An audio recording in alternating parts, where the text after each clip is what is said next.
नमस्कार दोस्तों, कैसे हैं आप लोग। मैं ये इलेक्ट्रॉनिक डिवाइसेस एंड सर्किट्स के न्यूमेरिकल्स लेके आई हूँ। तो फर्स्ट क्वेश्चन है, for a transistor beta is equal to 45 voltage drop across 1 kilo ohm resistor which is connected in the collector circuit is 1 volt, find base current for common emitter configuration.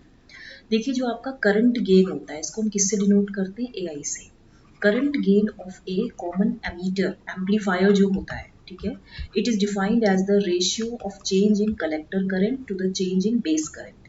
ये जो हम delta लगाते हैं, this is a small incremental change. Okay, voltage gain भी आपको मालूम है। अब एक फॉर्मूला होता है, वोल्टेज गेन क्या होता है, voltage gain is defined as the product of current gain and ratio of the output resistance at the collector circuit, right, to the input resistance of base,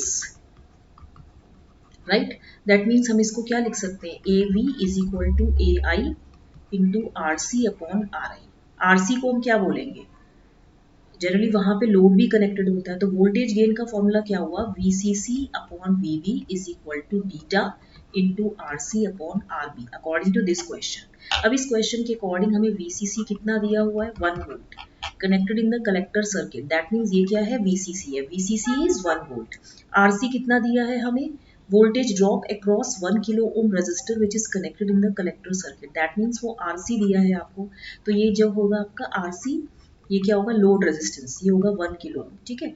उसके बाद जो डीसी करंट गेन आपको दिया है, जो डीसी करंट गेन है वो है beta, this is equal to 45, ठीक है। अब यहाँ आप देखिए जो आईसी है collector current, this is equal to VCE upon RC, और जो आईसी होगा this is equal to VCE, कितना दिया है आपको,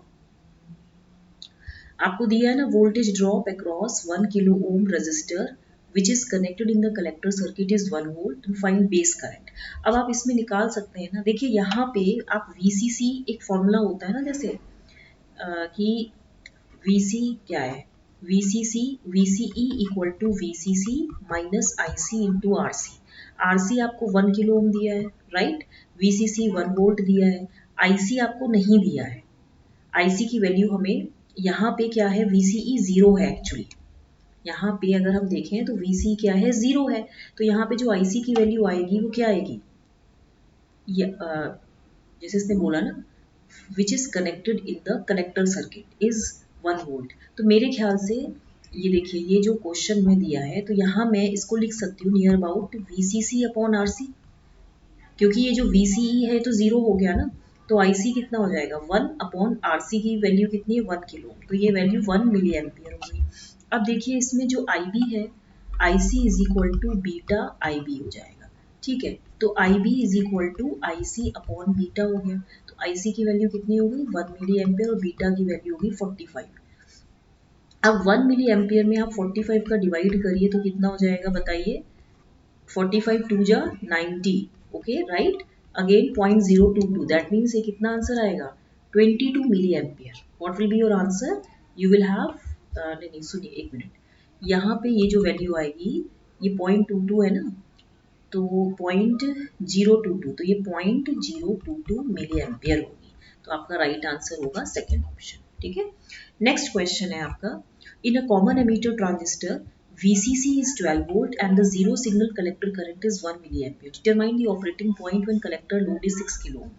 See, आपको इक्वेशन मालूम है क्या, VCE equal to VCC minus IC into RC। अब यहाँ पे हमें VCC, हमें यहाँ पे VCC 12 वोल्ट दिया है, माइनस IC कितना दिया है, 1 मिली एम्पियर दिया है, ठीक है, इन मतलब 10 की पावर माइनस, जो लोड रजिस्टर 6 किलो ओम, तो 6 इंटू 10 क्यों, क्योंकि RC आपको 6 किलो ओम है ना, RC 6 किलो ओम है, राइट, और जो आपका कलेक्टर करंट है ये 1 मिली एम्पियर है, तो जब आप इसको सॉल्व करेंगे तो ये 6 वोल्ट आएगा। तो यहाँ पे जो ऑपरेटिंग पॉइंट होगा वो क्या होगा, IC जो ऑपरेटिंग पॉइंट होता है वो IC और VCE ही होता है ना, तो IC कितना दिया है 1 मिली एम्पियर, VCE कितना दिया है 6 वोल्ट, तो आपका आंसर होगा फर्स्ट, राइट। नेक्स्ट क्वेश्चन है, an amplifier has a gain of 10,000 expressed in dBs, the gain is C. यहाँ पे आपको पता है कि वोल्टेज गेन कितना होता है, this is V output upon V input, तो dB में क्या हो जाएगा, voltage gain in dB, this is equal to 20 log base 10 V output upon V input, right. अब वोल्टेज गेन आपको कितना दिया है, ये दिया है 10 1000, तो ये वैल्यू हो जाएगी 10 to the power 4।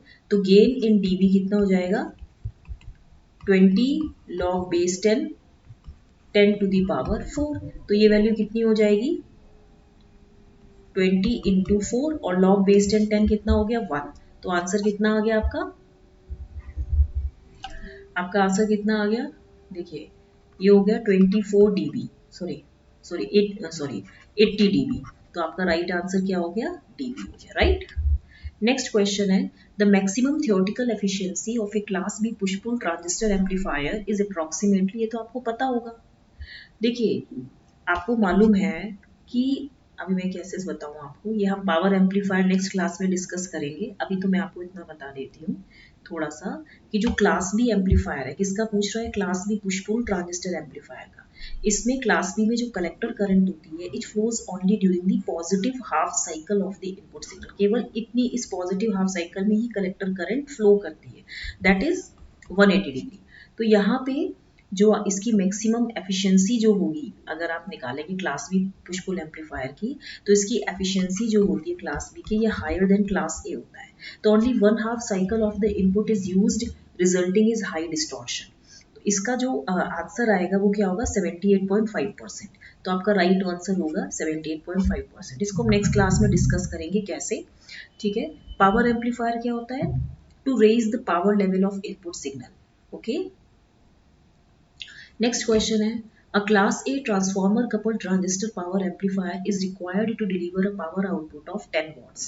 The maximum power rating of the transistor should not be less than, देखिए efficiency जो है आपकी ट्रांसफॉर्मर कपल्ड बोल रहा है ना ये, दिस इज, तो जो एफिशिएंसी होता है of transformer coupled transistor power amplifier maximum कितनी होती है 50%। सो 10 वॉट क्या है इसमें, देखिए इसने बोला है transistor power amplifier is required to deliver a power output of 10 watts, that means जो 10 वॉट है ये आपकी कपल्ड पावर है, this is your coupled power, right. तो मैक्सिमम पावर के let us assume, for maximum power let us assume कि जो efficiency है वो 100% है, इसीलिए पावर कितनी हो जाएगी, पावर 20 वॉट होगी, पावर कितनी होगी 20 वॉट होगी, ठीक है, ठीक है।